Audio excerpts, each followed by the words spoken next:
você pensa da mídia? O que você pensa da mídia brasileira? O projeto Quintas Urbanas da UNB, com o tema A Batalha da Opinião Pública na Luta dos Povos pela Vida, trouxe essa questão para o debate. Achamos que as experiências latino-americanas de lutar por um outro modelo de comunicação, menos concentrado, mais democrático, precisa aparecer, precisa ganhar visibilidade. Entendemos que o bom, o belo e o justo desapareceu dos nossos veículos de comunicação. Desapareceu porque está concentrado na mão de poucos, que não interessa a esses poucos divulgar o que pensam os movimentos sociais. Por exemplo, os temas que afligem a população que mais sofre com este modelo de desenvolvimento. Então, Quintas Urbanas é muito importante, eu acredito, porque é do serviço social, ele nasceu lá, e é uma outra área da universidade que hoje se ocupa das discussões sobre democratização da comunicação, da mídia, sobre políticas de comunicação. Então, o evento que foi realizado, ele é uma culminação desse processo, neste momento, mas, acima de tudo, ele reflete um processo. O tema geral do evento é pensar como a disputa da opinião ela pode chegar, ela pode favorecer a vida, pode favorecer as organizações sociais. O debate acontecido hoje é oportuno, é necessário e é urgente, porque permite colocar realidades que a grande mídia oculta. É importante que em nossas universidades temas como a realidade cubana sejam objeto de colocação e de informação em todas as suas complexidades. O principal ponto seria esclarecer e formar consciências. Mas veja bem, esclarecer, dar o conhecimento às pessoas, formar as opiniões para que as pessoas se mobilizem. Jamais acirrar preconceitos, porque eu posso fazer isso também. Entende? Jamais acirrar os ódios, a raiva, porque eu posso, nesse exato momento, passar esse tipo de mensagem. Não é? Como descobrir essa linha do meio, não é, dentro desse evento? A comunicação se tornou um fato central, eu acho que no futuro da humanidade. Não? E nesse sentido é importante que nessa batalha que existe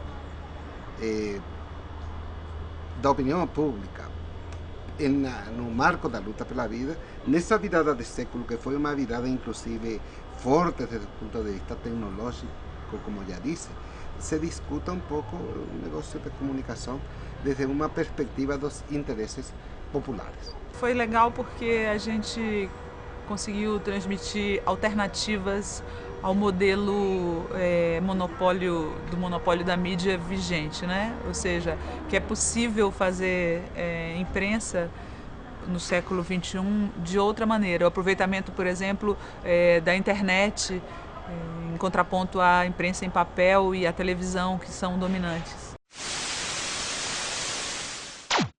Que é uma mídia oligopolizada, partidarizada, tem um discurso homogêneo, que é contra inúmeras das metas de governo, tanto desse governo quanto do governo anterior, e é uma mídia que não tem compromisso com a verdade, mas vive financeiramente sustentada pelo Estado brasileiro.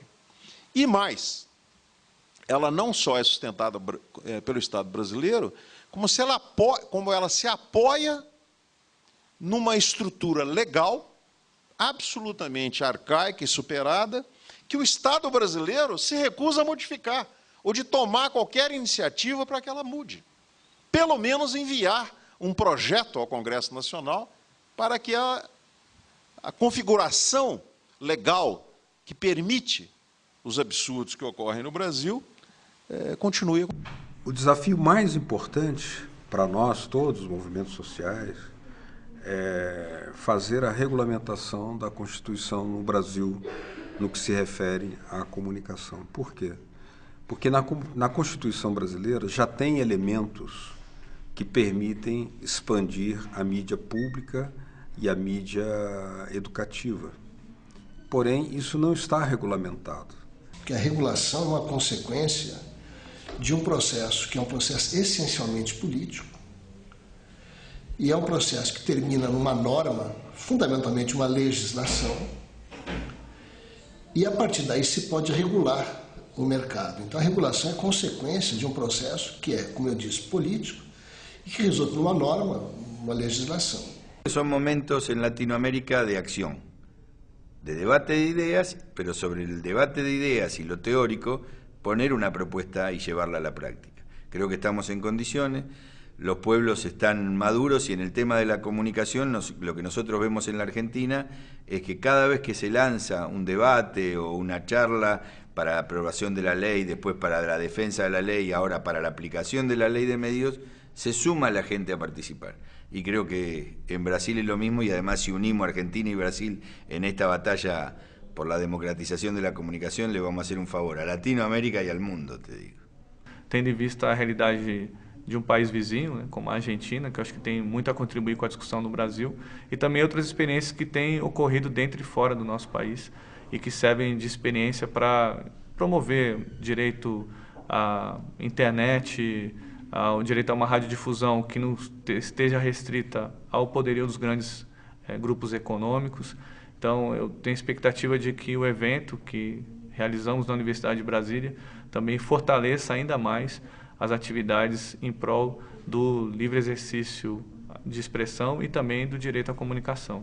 Porque traemos además una concreción histórica, tener una ley de servicio de comunicación audiovisual que puede enriquecerse con la participación de otros sectores. Pero además, y por último, me parece que hacia futuro, no hay posibilidades en la Argentina de que haya democratización de la comunicación si no se hace en toda Latinoamérica. Porque la articulación de los grandes grupos mediáticos es a escala latino-americana y mundial. A Argentina é num processo diferente. A Argentina, a mudança, a lei dos médios argentina, ela é muito menos fruto de um processo que nasceu de uma demanda social ou de uma iniciativa voltada para uma amplitude maior, que eu reconheço existiu nos casos venezuelanos principalmente, mas também do Equador e Bolívia. Na Argentina foi uma disputa entre velhos aliados. Essa realidade nova de política normativa, de regulação da mídia na América Latina. Mas eu vejo com processos diferentes. Hoje o ambiente é ótimo para se estudar isso, né? Então, assim, novos canais comunitários, novos canais públicos, estatais, mais ou menos vinculados às estruturas de governo, enfim, isso é uma grande discussão acadêmica, política, né?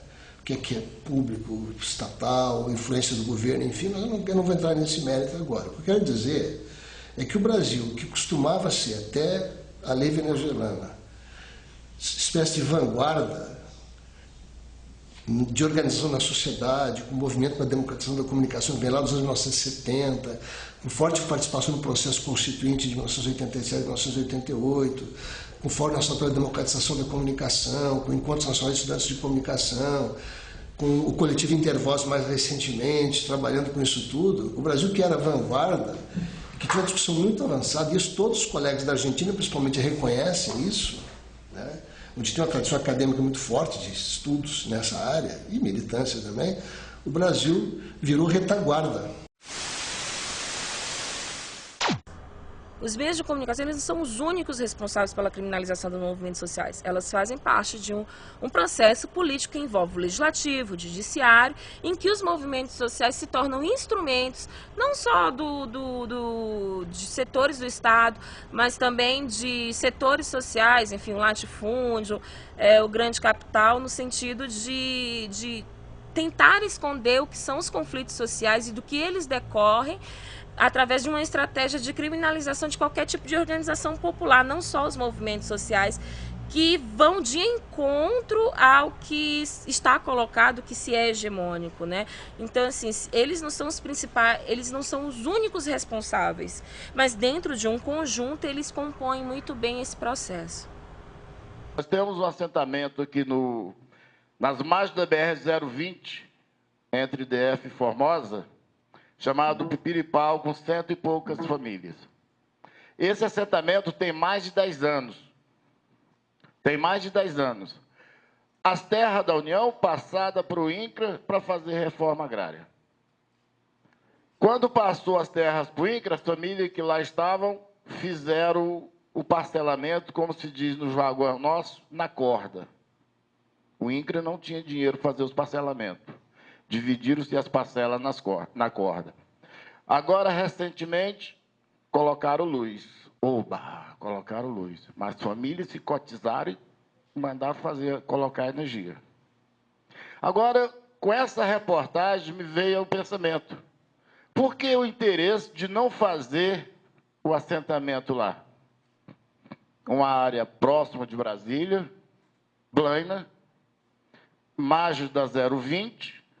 Daqui a pouco vão lá, retiram as famílias e faz um bonito de um condomínio para a classe social e pronto, está resolvido o problema. Nós não fizemos nada até hoje, tem lá, é ilegal, a gente retira e faz o assentamento, faz um condomínio para o pessoal, para a classe média. Vou com meu bonde lá do fundo da CI. História, muita prosa, um com ouro, o outro triste. Faltou o papo, fica o drink. A mídia é opressora sempre. Ela sempre vai ser opressora porque é o seguinte, quando se trata de mídia que vai trabalhar com um número grande de massa da questão da juventude, que hoje domina todo o país, ela tem o papel dela de opressão, porque ela não quer dar respaldo nem liberdade para um adolescente chegar lá e fazer uma crítica ao governo. Bolado sempre vou, sou Japão, doutor, faz mais um favor, sai da frente que eu vou passar. Esquece me deixar viver, é preciso ter numerado aos tanto para você constar.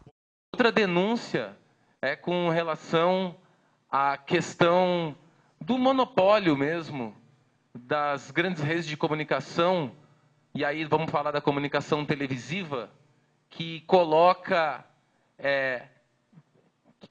que no caso de uma grande televisão, ela tem a possibilidade de instalar, a partir de concessão pública, 5 redes transmissoras no país, mas que dessas redes transmissoras, elas conseguem, a partir dessas 5 principais, elas conseguem espalhar nos estados e compram muitas vezes ali, e com conchaves políticos, né, na maioria das vezes com conchaves políticos, conseguem estabelecer um domínio geral de toda a rede de transmissão televisiva do país. Isso que a gente já cansou de ver, já cansou de denunciar. E a mídia tem um papel muito importante nisso, né? Então, todo aquele método de não mostrar a história das pessoas, as necessidades das pessoas, tudo isso é sistematicamente feito pela mídia para criminalizar os movimentos sociais aqui no DF. Portanto, nós da AJUP, da Assessoria Jurídica Popular aqui da UNB, denunciamos a atuação dessa mídia, que é uma mídia vendida para o capital e controlada pela classe dominante do Distrito Federal e do Brasil como um todo. Outra denúncia é que essa mídia cria no imaginário da população, através de seus mega shows, espetáculos, novela, notícias, programas informativos ou desinformativos, que existe somente um modelo de desenvolvimento, que a população ribeirinha é pobre, não sabe nada, precisa de um progresso que vai destruir as suas produções e a sua vida com a construção de uma hidrelétrica que irá gerar energia para outras regiões do país, não necessariamente para aquela que ele está.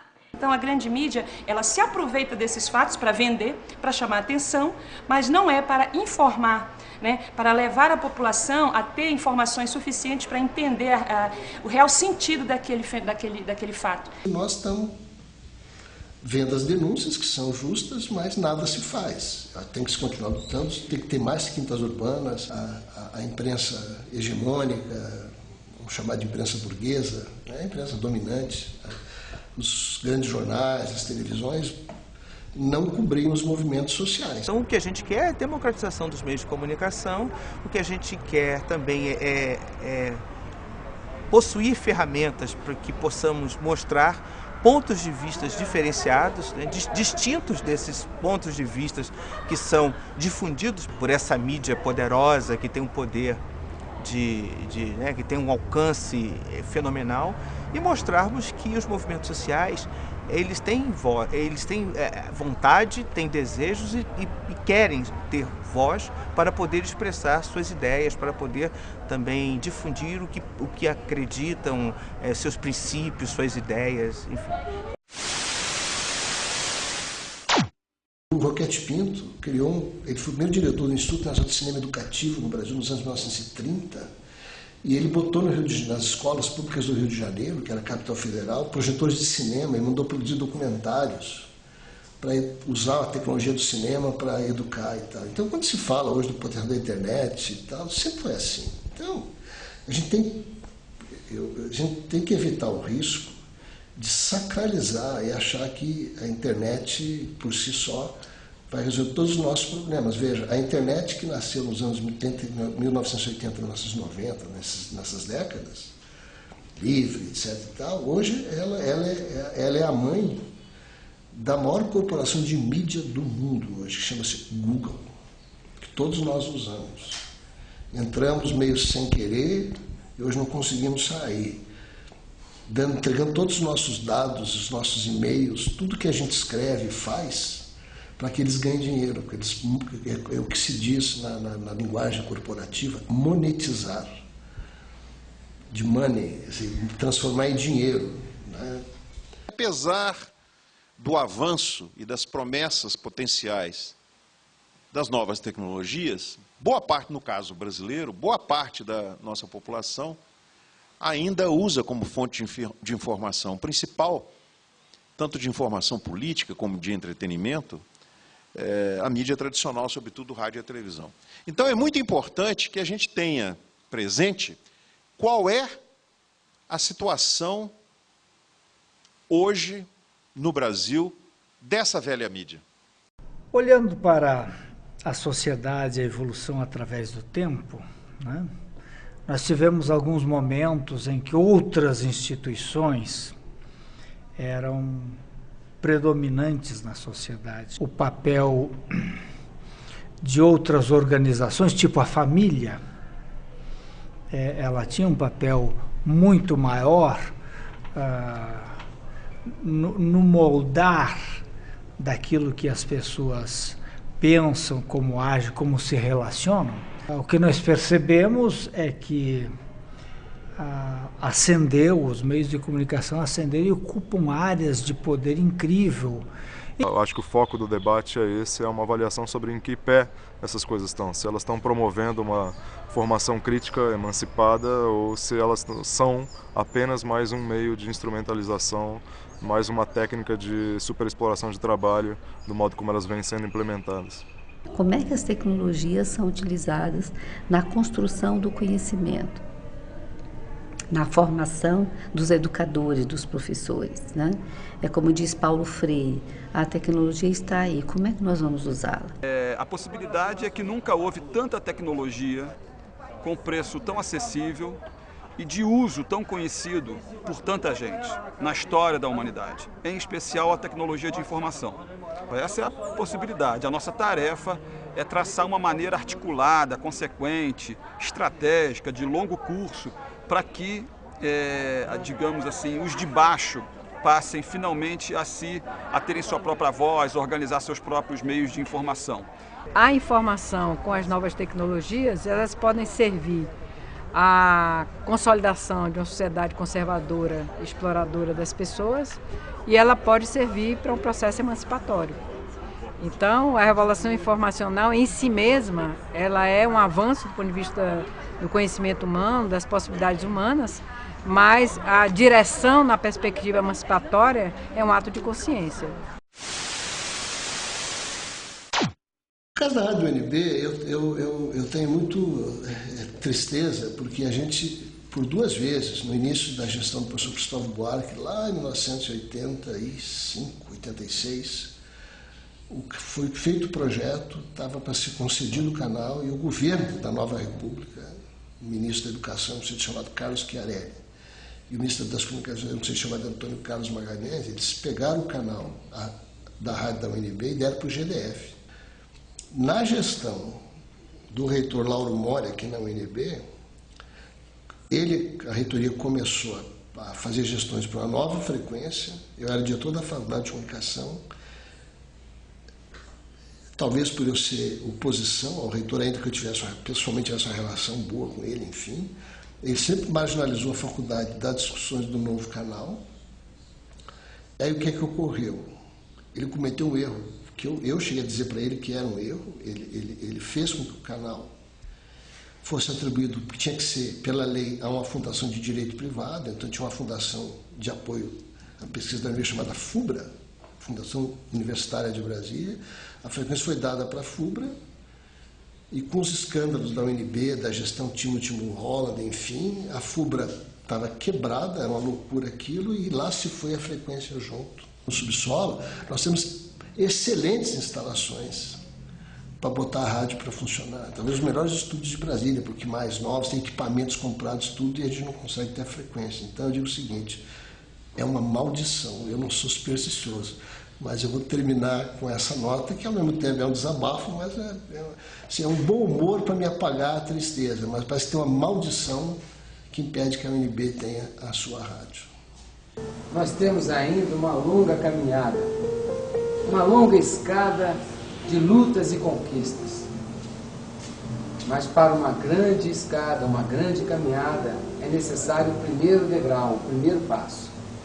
E o primeiro passo é questionarmos todos os padrões de regulamentação dos meios de comunicação, não só no Brasil, mas na América Latina. Sabemos que isso é possível. A Argentina está acontecendo, no Brasil também, e outros países seguirão o mesmo destino.